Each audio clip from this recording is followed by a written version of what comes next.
that before. My name's Joe. I'm a crystal meth addict. No one's here to clap? Everyone's scared. Well, we still believe in the illusion of control around here to some degree. The persistence of the illusion is astonishing. Who's here for the first time tonight? One or two? Good. Welcome. First of all, and the other thing we might warn you about, we may be perceived as a little different here at Position of Neutrality. The reason that perception may appear is because we intend to be different. We're entirely solution focused, and we use this book in Crystal Meth Anonymous to go through the instructions for a step or so a week. Does anyone know why we use this book in Crystal Meth Anonymous? Because it works. The 12 steps have already been proven that they work through the author's experience with these 12 steps. And that experience is described in detail in the pages here. So what we do here is we go through the step instructions, the step experience as they describe it, one step or so a week. And my job is not to tell you what the book says, but to show you how I find my experience in it, what it says to me, and encourage you to have your experience with it. It's not my job to tell you what the book says. The people that showed me this gave me the dignity of discovering what the book said to me, and I owe you nothing less. So what we're going to do tonight is we're going to look at step 2 instructions, and I have an opinion based on some experience around the fellowship that the first 3 steps of Alcoholics Anonymous probably keep more people from getting the program of Alcoholics Anonymous than all the other steps combined. And I firmly believe that if people are not shown the experience described in 2, they can't get any of it. Because what we learn in the experience tonight is that God is an experience rather than a concept. And we not only realize what that experience is, but we realize how we're going to improve that consciousness of that experience as we go along. Does that make sense? And then you can see the all-inclusive nature of the steps. So the instructions for step 2 start in chapter 4 of your book. Everyone that wants to follow along, be page 44. Notice the name of that chapter. How many of you came here believing in God in some religious way and you skipped this chapter? That's a really common experience. How many of you didn't much give a damn about God, so you skipped this chapter? Okay, that's also a common experience. And so what we're going to do is we're going to talk about tonight these authors' experience with the sensory experience, the power that emanates from within that we in recovery call God. And they're going to be emphatic that you can call the power anything you want as long as you're honest about the experience. Does that give you hope? Okay, well, let's get rocking. Us agnostics. Notice they didn't say those agnostics. They said we. And who'd they tell us we was? First 100. The first 100. Apparently, agnosticism meant something different than maybe we thought it meant. Huh? Any of you think maybe that there are some areas of your life to this day that you doubt the power of God? Yes. Yeah. So it's hard to turn my will and my life over if I got areas of my life I'm not willing. Does that make sense? So the recognition of the power helps because we come to believe based on experience rather than a concept. You guys know what I'm talking about? What we're going to learn here is that God is the subject of experience rather than the object of belief. Yep. As long as I'm focused on the object of belief, it's always going to fail me. It's always out here in the human world. The subject of experience is found somewhere else. Does that make sense? Mm-hmm. Okay, so in the preceding chapters, you've learned something of alcoholism. We hope we've made clear the distinction between the alcoholic and the non-alcoholic. If, when you honestly want to, you find you cannot quit entirely. Is that true for you? Mm-hmm. Whatever brought you here, have you found that you lack power to quit entirely? Stop and stay stopped. Mm-hmm. Yes. Or if when drinking you have little control over the amount you take. Is that true for you? Yes. Yes. Which did you discover first? Amounts. That's entirely experiential, but many of us thought we used the way we used because that's the way we wanted to use. Yeah. Oh, yeah. The first step experience teaches me that the only symptom I have in common with everyone who dies in their addiction is the fact that I have no control over the amount I take once I put it in my body. I don't use the way I want to use. I use the only way I can use, being an alcoholic of the hopeless variety, an addict of the hopeless variety. And I didn't discover that until I found out how complex it was for Joe to stop entirely. Any of you like me? Oh, yeah. There was complexities with that put the plug in the jug plan for me. Okay? All right, so it's entirely experiential, but it helps to have an idea, a recognition of symptoms. Because if I can't get honest in that sensory experience, how many of you relate to that sense of ease and comfort that comes at once by taking a few drinks, a few hits? Yep. And I can bring that to consciousness right now, huh? Okay, so if I don't get honest about that, the one symptom, then this sensory experience that we call God's going to elude me. Does that make sense to you? All right. So then it says if that be the case, you're probably alcoholic. How come they don't just declare me alcoholic? Because I had to. I'm the only one who knows whether that's my experience. I don't even know for sure if you know. I mean, I may share an experience with you, but you may not be aware of the experience I'm sharing with you. Does that make sense? Those of you that are sponsored people, you know exactly what I'm talking about. Okay. So, goes on to say, if that be the case, you may be suffering from an illness which only a spiritual experience will conquer. How many of you looked at that and thought, holy shit? Depending on how we got here, that's a scary thought. Because how the hell am I going to... I sat in rooms for years and looked at that and realized I didn't know how to do that. Anyone else? And it wasn't until someone grabbed a hold of me and said, well, that's what this book's about. Does that make sense? I was running all over trying to have that spiritual experience. Anybody else do that? Yeah. Okay. To one who feels he's an atheist or agnostic, such an experience seems impossible. Any of you think that you're atheist or agnostic? Did it seem impossible? How many of you thought that you were something other than atheist or agnostic and it still seemed impossible, just like I described? Okay, starting to tell us a little more about who we are in relation to what they found. Okay, but to continue as he is means disaster, especially if he's an alcoholic of the hopeless variety. You're the only one who knows. Yep. To be doomed to an alcoholic death or to live on a spiritual basis are not always easy alternatives to face. They're not, are they? No. Why not? Because I don't know what is in the other one, on the other side. Because I only know after being alcoholic. Yeah. Yeah, let me This call is you. starting to help us confront this idea of choice, isn't it? Yeah. I don't know where all of you took your addiction to, but from the very first one you did to where you ended up, do you remember making a conscious choice? Because I'd like someone to show me where that line was for me. This helps me come to terms with that, because when I get here, they say, happy, joyous, and free, addict death. And my response is, let me get back to you. Seems like a revolutionary and drastic proposal. Anybody else? And so we hear from, like Anita says, well, I don't know what the other one looks like, but the truth is, I didn't know what my addiction was going to look like either. And the only experience I have with spiritual seeking is the one that brought me here. Those of you who are drinkers, they call it spirits. Yep. The essence of what was. That's sort of a heretic experience. Any of you know the heretic sects in India? They live in the elements. They strip off their clothes. They beat themselves. Any of you sound like your addiction? I had no idea. All right. So,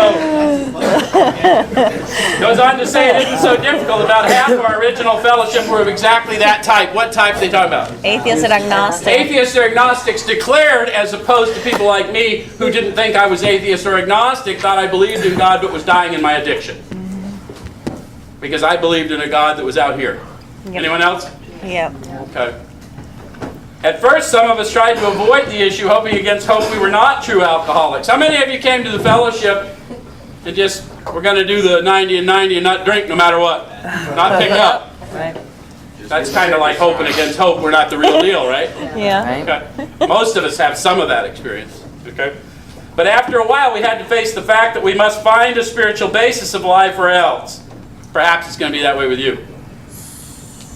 But cheer up, something like half of us thought we were atheists or agnostics. Our experience shows that you need not be disconcerted. See how they just told you the difference? The main problem centers where? In the mind. In the mind. So I don't need to worry about my thoughts if I can be honest about my experience. Because their experience overrode what they thought. And half of them were declared atheists or agnostics in the beginning. Does that make sense? So does that give you hope, regardless of what you believe coming in here? It's a very hopeful statement. Yeah. Okay. If a mere code of morals or a better philosophy of life were sufficient to overcome alcoholism, many of us would have recovered long ago. But we found that such codes and philosophies did not save us, no matter how much we tried. How many of you had a new set of morals and philosophical convictions? Over and over and over. Did you find that it was difficult to uphold them? Yep.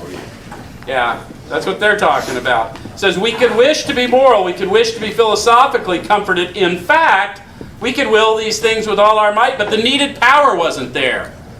Our human resources, as marshaled by the will, were not sufficient. They failed utterly. Which is true for you? Both. Not sufficient or failed utterly?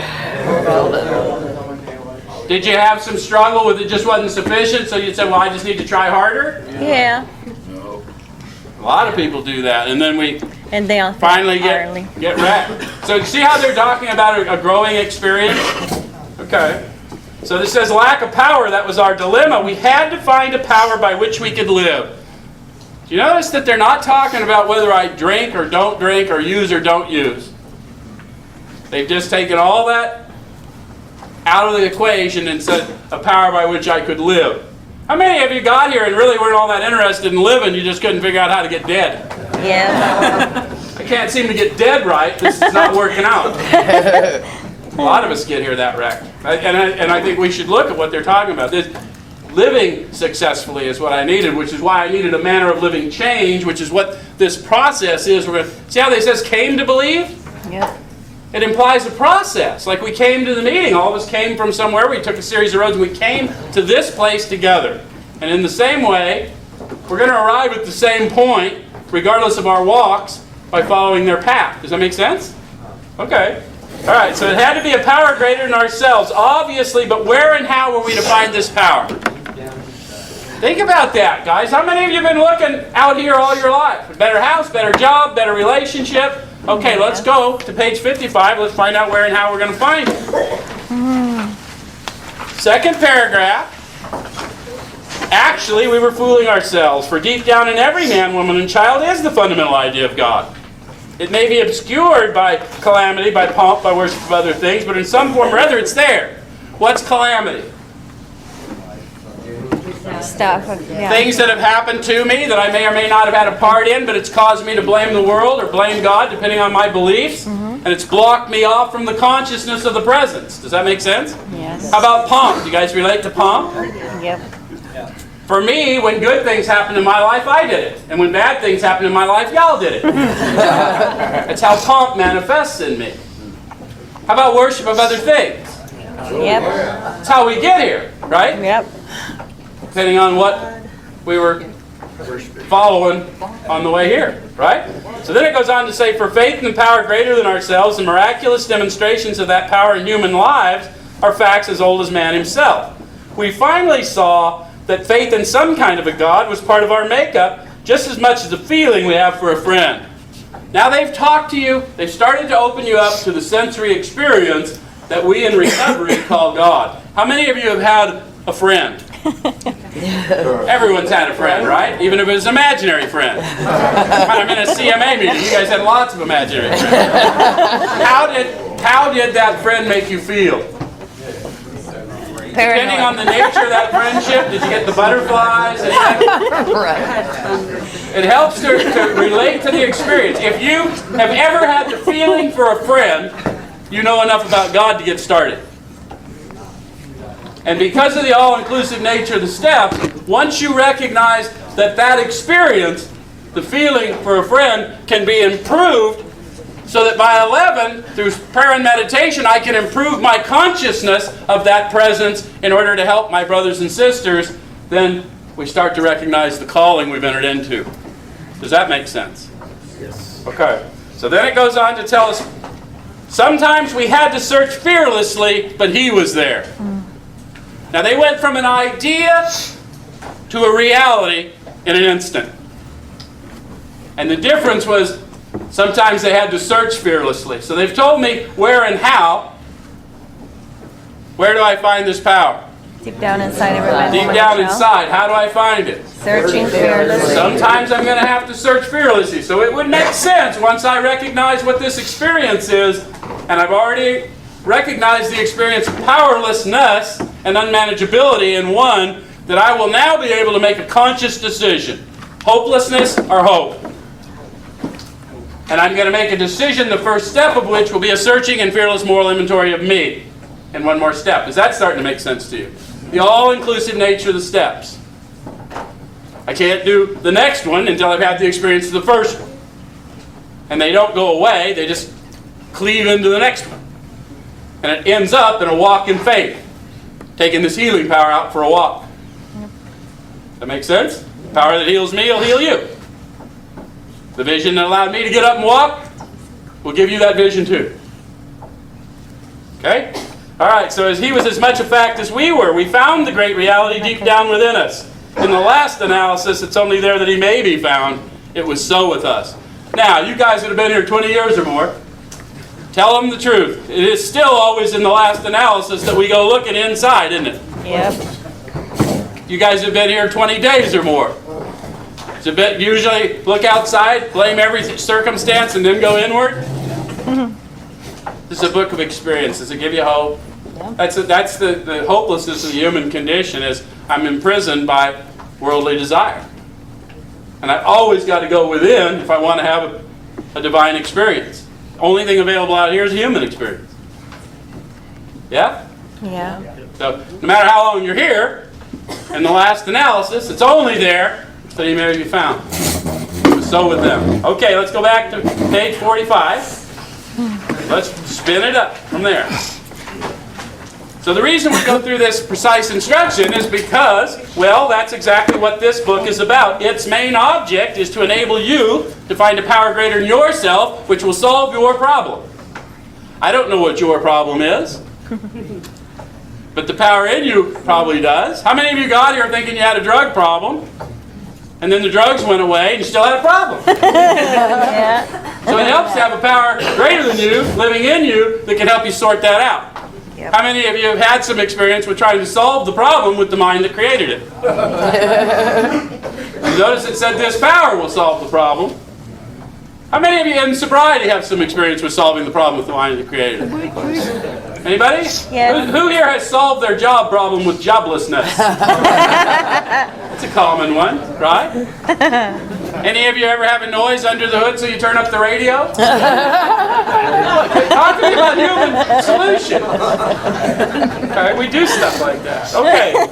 That means we've written a book which we believe to be spiritual as well as moral, and it means, of course, that we're going to talk about God. Here, difficulty arises with agnostics. Many times we talk to a new man and watch his hope rise as we discuss his alcoholic problems and explain our fellowship. But his face falls when we speak of spiritual matters, especially when we mention God, for we have reopened a subject which our man thought he had neatly evaded or entirely ignored. Which do you imagine yourself to be looking back? Neatly evaded or entirely ignored? It depends. Both. And now you guys that are looking clear back to your addiction, talk to me more recently about today. Anyone have less than divine thoughts today? So you start to see why we're suggesting a manner of living change. Because somewhere out there in that human experience is another drink, another drug for me. Any of you had that experience after? Okay. So this manner of living change is what I'm starting to take a look at. Okay, then it goes on to say we know how he feels. We've shared his honest doubt and prejudice. Those of you who are new here, that's your only obligation to yourself, is to find someone you can talk to and share your honest doubt and prejudice. And the reason is we can't help you if you don't. Yep. I can't want your recovery more than you do. But if you'll share with me the areas you don't understand, I will lay out clearly for you what it was suggested to me, what I feared, what I did when I avoided it, how I finally got through it. I'll tell you everything I can about it. And if we don't come to terms, we don't come to terms. Because my recovery doesn't hinge on yours. Nope. See what I'm saying? We've got to go out and offer it to everybody, but we don't get any bonus points for signing people up. Nope. Not at all. Right? Okay. Some of us have been violently anti-religious. To others, the word God brought up a particular idea of Him with which someone had tried to impress them during childhood. How many of you came here with a head full of prejudice because of some very unloving people who had impressed them? Okay. Luckily, God's an experience, not a concept, and the power to love those people will flow through you once you get a look at the truth of what your consciousness actually offers to you in the way of freedom. And that'll be a step experience that you'll have going forward. I'm looking at some people here tonight I know that have been sitting here for a year, came in here stone atheists, and now that they realize the Creator of the universe lives within them, and always has, they have a whole different experience with it. And some of you are feeling it as we talk about it. It's real. It's an experience. Remember, we like effects produced if we belong here. So the effect produced by recognizing the power within us is better. It surpasses what we were doing out there, or we wouldn't stay. Does that make sense? Okay. Yep. Perhaps we rejected this particular conception because it seemed inadequate. How many of you had that problem? Yeah. You met a lot of good people. They didn't believe as somebody told you they must believe, and therefore that power isn't inclusive enough for me. Nope. That's nothing more than sharing your honest doubt and prejudice. Talk to whoever it is that's agreed to walk with you. We'll tell you how we thought to. The likelihood is this power didn't pair you with someone who can't explain it to you. With that rejection, we imagined we had abandoned the God idea entirely. How many of you had that experience? Particularly in active addiction. Okay. We were bothered with the thought that faith and dependence upon a power beyond ourselves was somewhat weak, even cowardly. Any of you? How many of you got here and you'd been taught all your life you had to be self-reliant? Pull yourself up by your bootstraps. That's our whole mantra, isn't it? Yeah. And then when they get us in recovery and we're a complete train wreck, they say, oh, no. You're going to have to become God-reliant. And coupled with what I believed about that power, I was really screwed. Anyone else? Yeah. So the power of the experience overcomes all of that. Does that make sense? Okay. We looked upon this world of warring individuals, warring theological systems, and inexplicable calamity with deep skepticism. Anybody? You ever notice how many wars are fought? Yeah. How many control issues, even at the start of this meeting, telling everybody when you can clap, when you can't?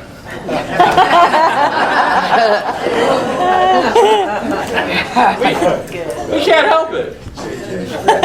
We looked askance at many individuals who claim to be godly. How could a supreme being have anything to do with it all? You ever ask yourself that? Yeah. How could a supreme being have anything to do with all this? Why are those people over there suffering that way? Anybody? Yes. That's pretty common. Okay. And who could comprehend a supreme being anyhow? Who could? Who could comprehend a supreme being? We can't. We would be a supreme being. Nobody? A supreme being could.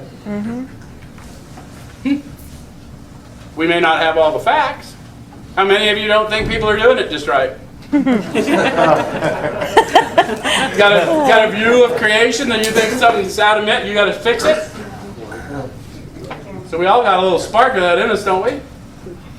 We all think we know better than what's going on. Just saying. We all say it can't be done, but we all do it.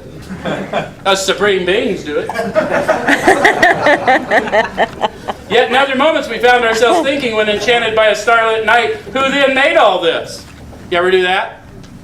See something in nature that's just awe-inspiring? Oh, wow.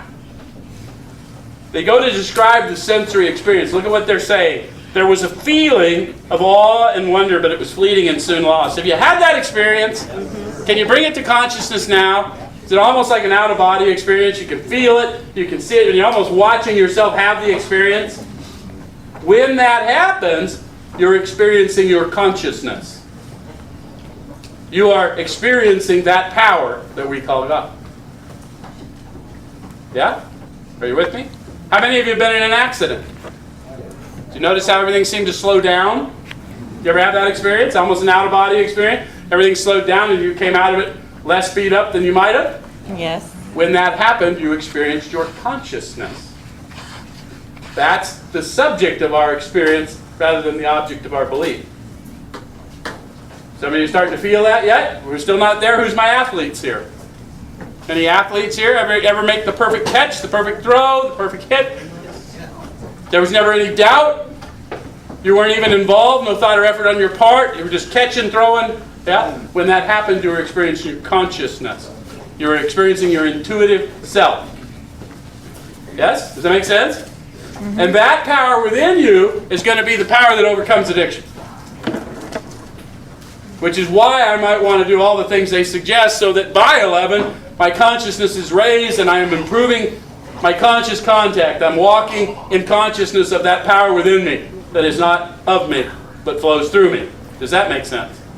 That's what I'm going to need because I'm going to go out in the world, and in the world, I do doubt. Anyone else? How many of you have tried the don't pick up no matter what plan? I discovered I pick up no matter what. Which is why I need this power within me to override my will. Yeah? Any of you? Okay. All right. So then it goes on to say, yes, we of agnostic temperament have had these thoughts and experiences. I spent a lot of time there because I needed for you to have that experience. That thought and experience. If we haven't had it, then we don't recognize it. There'll be no reason to try and improve it if I don't know. Why would I make a decision to seek it, to unblock my consciousness, to find out the part I played in those calamities? Huh? Why would I do that if I thought it was all nonsense out here, more noise? It's not. It takes away the noise. Does that make sense? Okay. So let us make haste to reassure you. We found that as soon as we were able to lay aside prejudice and express even a willingness to believe in a power greater than ourselves, we commenced to get results, even though it was impossible for any of us to fully define or comprehend that power, which is God. Now, we've told you how the power expresses itself through you. You've shared with me how it's happened to you at various times in your life. So the reason in AA we call it God is we had to call it something. It's a sensory experience. If I wanted to talk to you about a rose, we've all smelled a rose. We'd all know what I was talking about, unless I didn't say rose. And then we would never arrive there because it's a sense. So what we're talking about is the experience of that power, and the only way we can arrive at the same place is to agree to call it something. So you ever notice that in 173 countries, AA convenes, they read the same how it works, and we all come together under one God with all the power? So apparently all the faiths don't mean as much as honesty in the experience. At least not to the power. Does that make sense? Yeah. Okay. All right. So, much to our relief, we discovered we did not need to consider another's conception of God. Why don't I need to consider another's conception? I need my own. It lives in me. Where is the fundamental idea of God found? Deep down inside. Deep down inside. Where are your concepts found? My mind. Where are their concepts found? Their mind. Experience will show that their concepts don't matter. Experience will show that my concepts don't matter.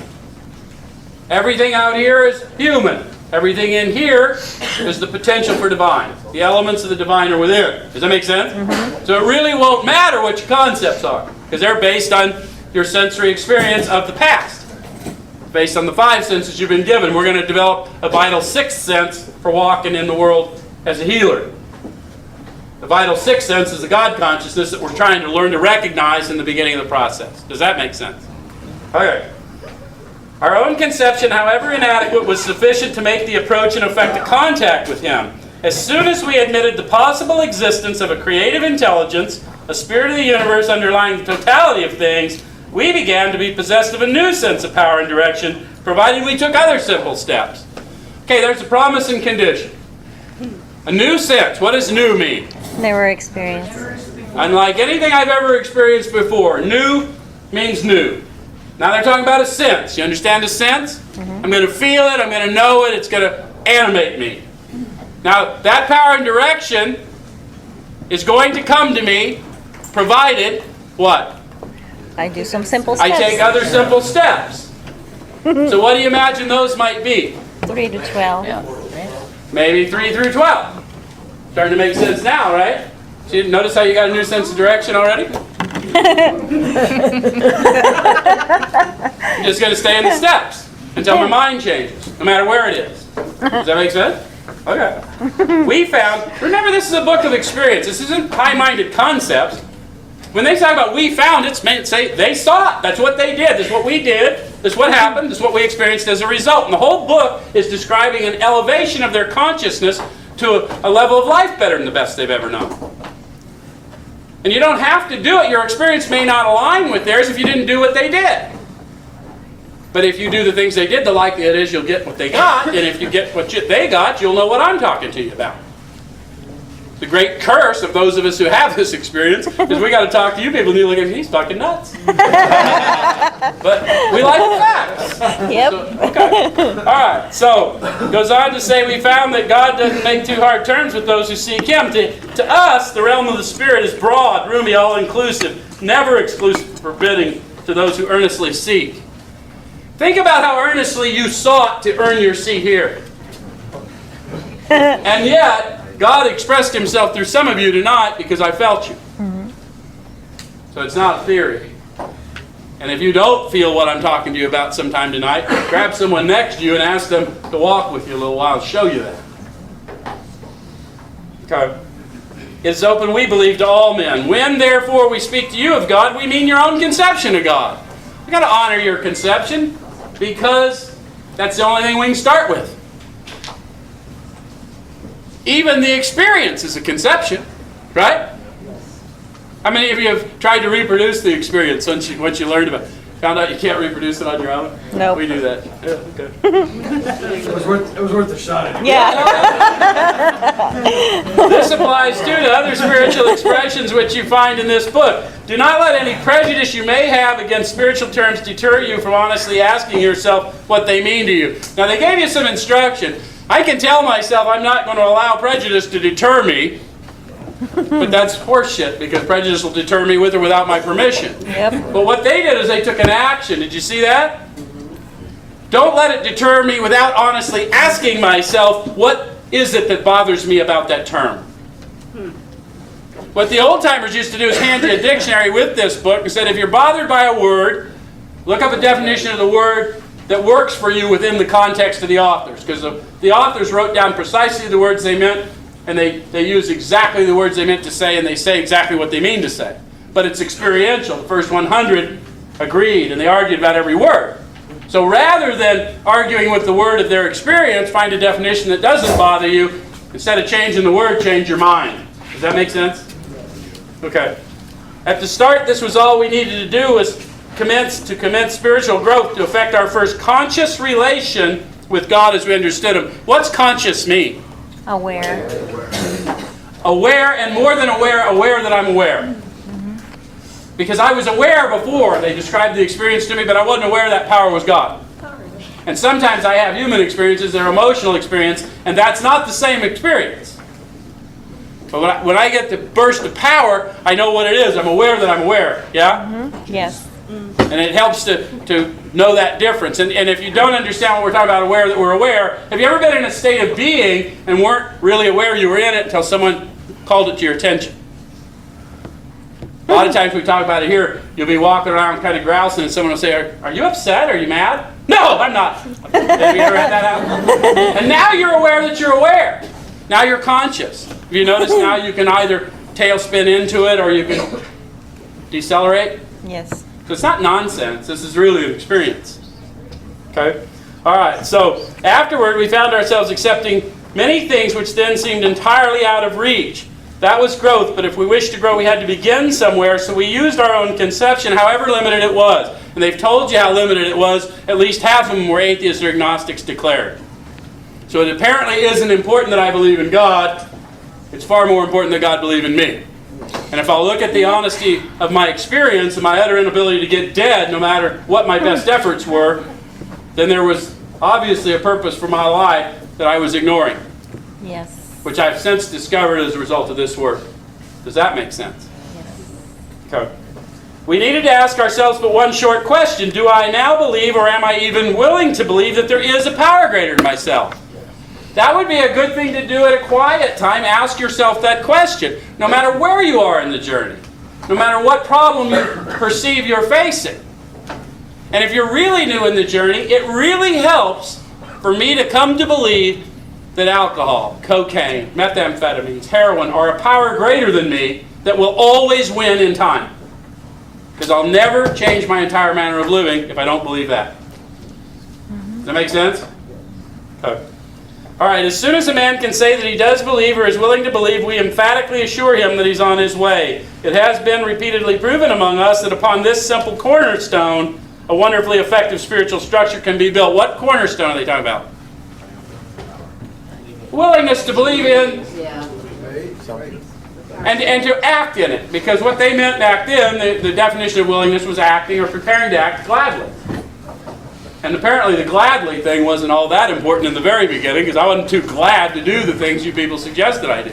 But when I did them on the other side, I found some gladness. Yep. And it's been a growing gladness since that time. Yeah.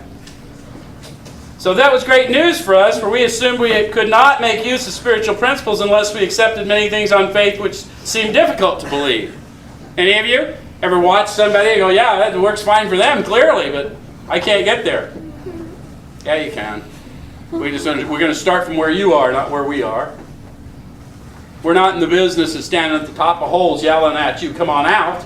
We're in the business of jumping down in the damn hole and saying, hey, brother, don't you worry about it. I know the way in, I know the way out. Let's go. Latch on, let's go.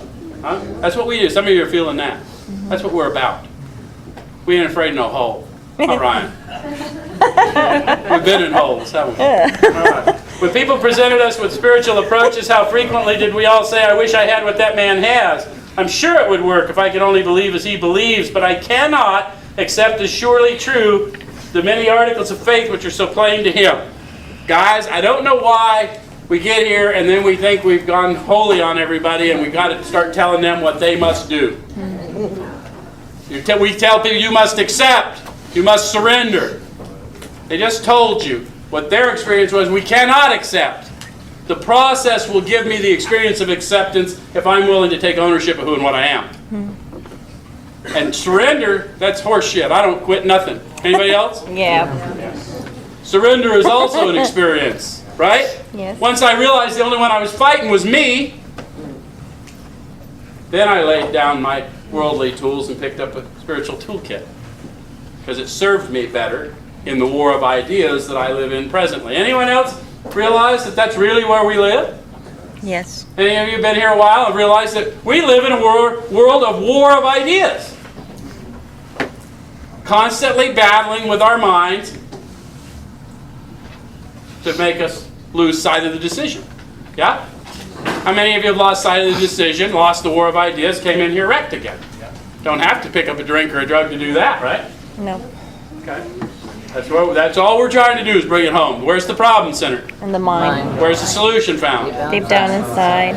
It takes a lifetime of discipline to realize it's never out there. Neither the problem nor the solution. Yep. If you want to get well, I've got to keep asking myself. Does it make sense? Okay, so it's comforting to learn we can commence at a simpler level. Besides receiving ability to accept much on faith, we often found ourselves handicapped by obstinacy, sensitive and unreasoning prejudice. Anybody? Mm-hmm. Anyone obstinate here? How many times today? Who's sensitive? I am sensitive.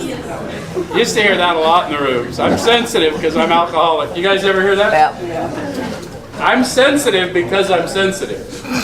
And it's killing me, that sensitivity. But if I don't outgrow that sensitivity and realize you probably don't mean it personally to me, you probably aren't thinking about me quite as often as I'm thinking about me, I'm going to be in trouble. Does that make sense? Okay. How about unreasoning prejudice? Yeah, because we believe things that are said and we have no reason to believe them other than we heard them said, right? Mm-hmm. Okay.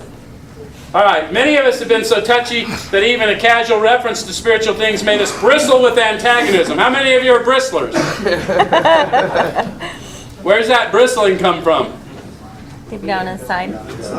Many times it's a full body experience. It would help to realize that sometimes the experience of the power we call God is oftentimes not a pleasant experience. No.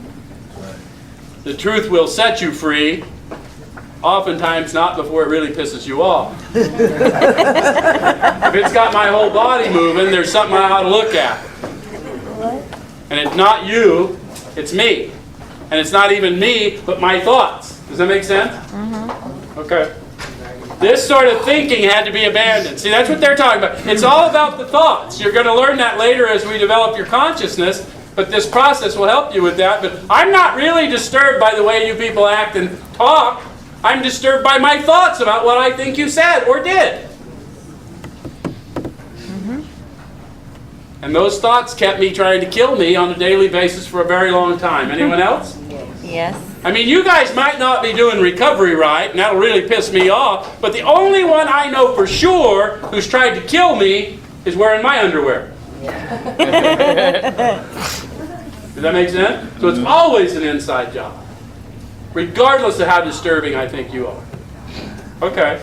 Though some of us resisted, we found no great difficulty in casting aside such feelings. Faced with alcoholic destruction, we soon became as open-minded on spiritual matters as we had tried to be on other questions.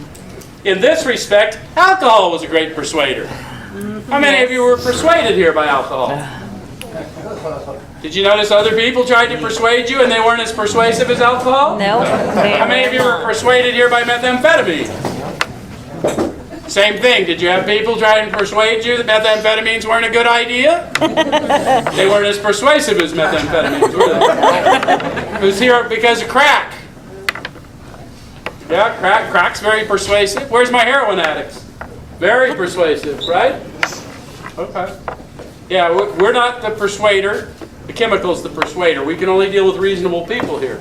That make sense? Okay. It finally beat us into a state of reasonableness. Perhaps that's you. How many of you have been sober a while and life beat you into a state of reasonableness, and then in the last analysis, okay. That's why there's people here, many years in the drill, still going, learning about how to get in discipline. Yep.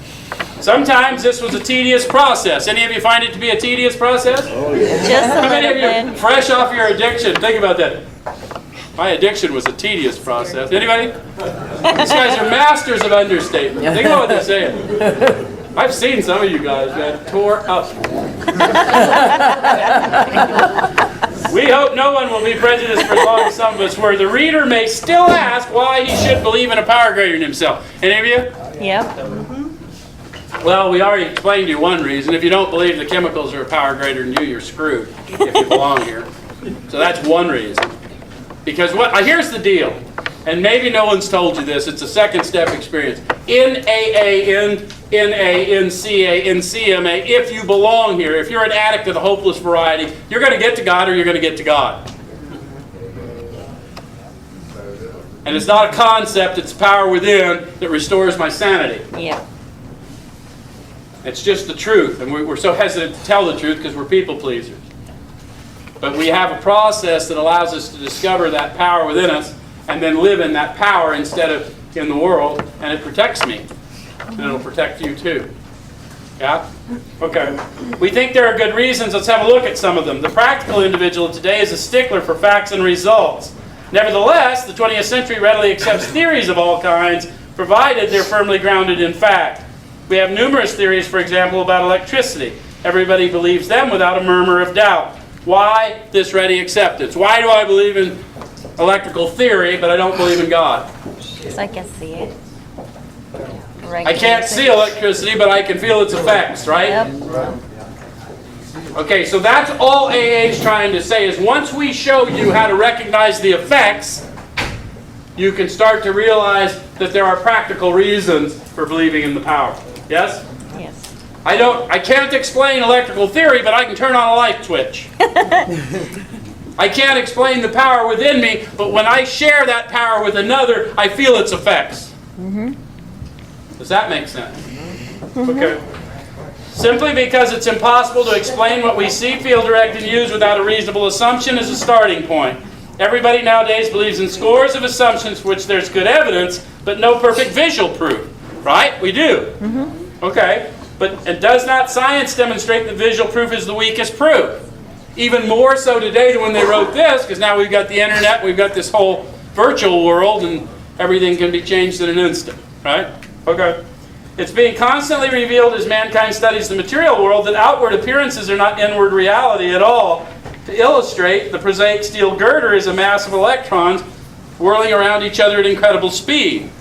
These tiny bodies are governed by precise laws, and these laws hold true throughout the material world. Science tells us so. We have no reason to doubt it. Any of you have a science education, at least, to know what they're talking about? Electrons and protons and all they're whirling around. And all they're talking about is we see things every day. That prosaic girder is just a steel girder. Prosaic just means prose, unimaginative. We walk through door jambs. We walk under them every day. And I know them to be a swirling mass of electrons, light bodies. But if I were to look up and see a swirling mass of electrons instead of a girder, it might give me pause before I walked under it. Yes? Yes. That's all they're trying to say is, isn't my prejudice a little unreasoning, giving what I claim to know versus what I know I see? Yes? Yes. Okay. When, however, the perfectly logical assumption is suggested underneath the material world and life as we see it, there is an all-powerful guiding creative intelligence. Right there, our perverse streak comes to the surface, and we laboriously set out to convince ourselves it isn't so. I'm not going to get too much deeper into that experience because we're running out of time, but ask yourself if that's you. If you're still having problems in those areas, remember the experience is always going to emanate from within, and they've told you how it's going to be. When you go into a place and you feel the power of that inspiration, that's the power, that's not the people. We tell people when they come into the rooms, go into the rooms and find someone who has what you want. Guys, if you're here looking for what you need, the certainty that you need is going to be found in the power, not in the people. And we got to tell people that truth. We may find some very loving people, but the power that's going to solve my problem isn't in those people. It's the same power, but I've got to be aware of it through me. Because the step experience is not so much that you won't, if you do the steps, you won't use when you want to, when you don't want to rather. It's so you won't use when you do want to. So I will be empowered to go out and do the things I need to do to build a better life. Instead of sit in fear of all the reasons why I can't. Yeah? Yeah. This is a power to live. Okay, so let's jump over now to page 52. Because I think we should hit on that before we get out of here. The unmanageability of our lives, we didn't look at that last week because we went through the first step in a different way. But the unmanageability explained in 1, for you people that are new, maybe it's never been explained to you, but this is the unmanageability I'm admitting to in 1, that I'm powerless to manage my life because of these human problems. On page 52, we had to ask ourselves why we shouldn't apply to our human problems the same readiness to change our point of view. Are you there in the middle of the page? Yeah. Let's see if we relate to their human problems, see if we have human problems. We were having trouble with personal relationships. Checked. Any of you discover that? Sober or loaded? Yes. How many of you have been here long enough to realize that the chemicals you used were simply an attempt to manage your life? Yeah. Once you learned that the unmanageability was caused by these things. Okay. We couldn't control our emotional natures. Anybody? Checked. Any of you ever have emotions that you can't fully explain or comprehend? Never. You ever have anyone else trying to fully explain or comprehend them for you? How many of you have had somebody tell you shouldn't think that way, you shouldn't feel that way? Yeah, I know. The powerless is not a theory, right? Yep. Okay. We were prey to misery and depression. How many of you discovered that after you sobered up? It was worse. That's common. Okay. Couldn't make a living. And I'm not saying you couldn't get a job. Most of us could go make a hustle. But can't make a go of it. It's just another damn job. You relate? Yes. And there was always someone there that wanted to tell me what to do. And I have difficulty in personal relationships, therefore that was and then my emotional nature. No? I'm the only one that has that experience? That's why I know so much about solving the job problem with joblessness. These human problems. We had a feeling of uselessness. Anybody? Yeah. Yeah, that's a sensory experience, right? They're not talking about concepts. We were full of fear. We were unhappy. Couldn't seem to be of real help to other people. That's the unmanageability that they're talking about, that they want me to recognize and admit to in 1. Because God will solve that problem. That power within me will solve that problem when I'm ready to let it go. Yeah. And when I'm not ready, because the first step of recovery is what? What's the first step of recovery? We have to learn that we Fully have to concede to my innermost self. No matter what problem it is I perceive, until I'm willing to fully concede it to my innermost self, I'm not going to get a consciousness sufficient to overcome it. No. And I can't do that based on a lie, so I have to recognize it. You see the importance of telling people the truth about what these people found? Because if we just tell them sitting in a room and waiting for a miracle to happen, it's going to happen, we're going to lose a lot of souls. Yes. Because God's an experience, not a concept. And once people know the experience, a lot more get well. All right, I want to jump to... No, we don't. We got to get out of here. Sorry, we'll do it another time. Thanks. Thanks.